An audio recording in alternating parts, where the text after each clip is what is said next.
My parents were thrilled when I told them I was pregnant with their first grandchild, although my wise father was a bit cryptic. "You know," he said, "there is no manual for parenting or test to take before being allowed a baby. It's the biggest responsibility of our lives, and anyone can do it, qualified or not. Pretty scary congratulations, Dad." But I had a stack of parenting books to read in the upcoming months, so I was ready. When Claire arrived on her exact due date nearly 24 years ago, I immediately had two fears no book addressed. One, she was an unexpected girl and I taught middle school. Girls rolled eyes, spread rumors, and took life far too seriously. I spent my pregnancy praying for a boy. Two, a good friend had told me a baby who arrived on her due date, according to pagan tradition, was a witch. So, practically from the day we brought her home from the hospital, I expected attitude and alchemy. But Claire, mother bias aside, was an absolutely perfect infant. She ate well, slept well, grew well, and observed her world in quiet wonder, rarely crying. How could I have ever wanted a boy when baby girls were so precious? And as for being a witch, she was definitely a Glinda. Before Claire turned 2, I began reading books about potty training, ready for the first huge challenge of parenthood. However, Claire began telling us when she needed to go potty before we put into action all of what we read. Along with big girl panties came a bit of a big girl attitude. She began questioning my directions at times with her favorite word, why? Once, at the suggestion of a parenting book I read, I tried to give Claire choices so she would behave as expected. Shortly after her second birthday, we took her out for lunch and she did not want to sit in a high chair. "Claire, you can sit in this high chair or we can go home. Those are your choices," I said with new stellar parenting skill. "But I don't like those choices," replied Claire. My husband and I looked at each other, dumbfounded. The book had not prepared us for this answer. I think we laughed. A defiant 2-year-old is still mighty precious. I continued reading parenting books as Claire grew up without incident, and as everyone warned us would happen, she was a senior in high school seemingly overnight. Despite what we believed was an idyllic childhood in a Mayberry-like world, Claire told us she wanted to go far away to college. She ended up in Southern California, a mere 1,800 miles away from St. Louis, Missouri, where she still is today, working in the fast-paced world of entertainment.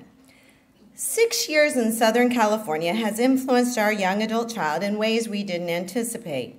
We raised her in a fairly liberal household, certainly encouraging acceptance of others and empathy for everyone. But Midwestern liberal and California liberal are pretty different, apparently. It may be that she has become a yoga-practicing, sun-worshipping, marijuana-smoking, pagan witch after all. And we are under her spell. Suddenly, we've become parents who, according to Claire, judge her unfairly, stuck as we are in our paradigm of ordinary life. Parenting this Claire with foreign attitude has created some challenging choices.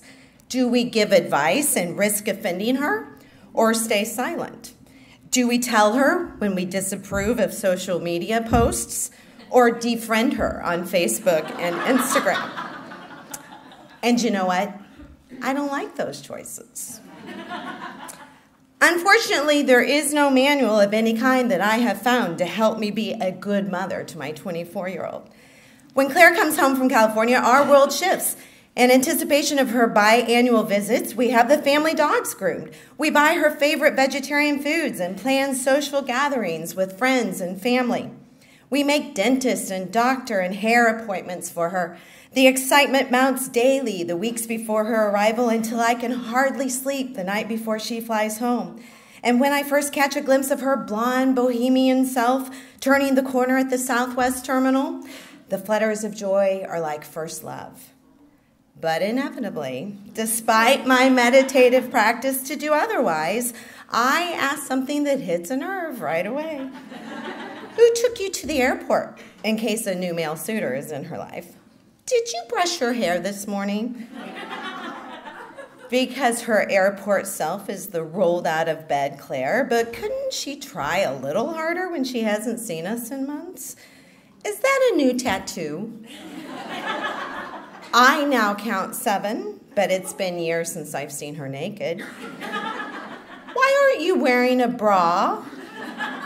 Apparently, bras are physically and psychologically restrictive.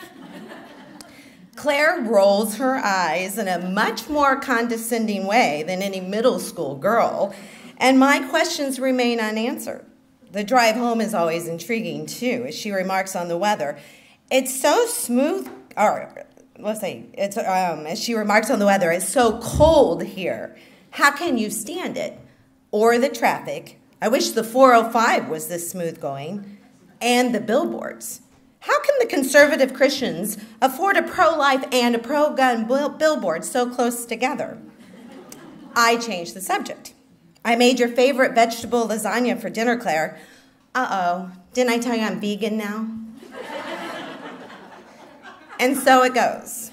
Excitement is quickly waned by slight irritation and concern on my part, leading me to increase my questions and therefore increase her frustration with me, on top of her frustration with Missouri and conservatives and judgmental people. Ah, yes, the judgmental people are her #1 complaint. We always manage to fall into a routine within a day or two as she adjusts to her Midwestern self again, and I realized that she did bring clothes other than stained sweatpants and T-shirts and, thank God, we are visiting an extended family after all, a bra. We settle into the ease of family like we did when she lived at home, but daily I bite my tongue when she ignores a conversation because she's texting a faraway friend, or criticizes former classmates because they still live in town, or threatens not to visit her grandparents because they own guns.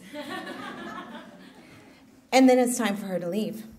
We talk of when she'll be back, although after a week together, we are all a little bit ready for that. The hugs are even longer and tighter when saying goodbyes, and the drive to the airport is much more quiet. I always watch her walk away after blowing yet another kiss until she turns a corner and is gone. And suddenly back is the melancholy of an empty nest, albeit tinged a bit with relief, but overpowered with pride and a tiny bud of anticipation that will grow for weeks ahead until I can't sleep the night before she comes home again. So even though there is no manual for parenting a California girl pulling away from her mid-Missouri roots, I know we're doing something right. And as long as she wants to come home a couple of times each year, this mom is grateful.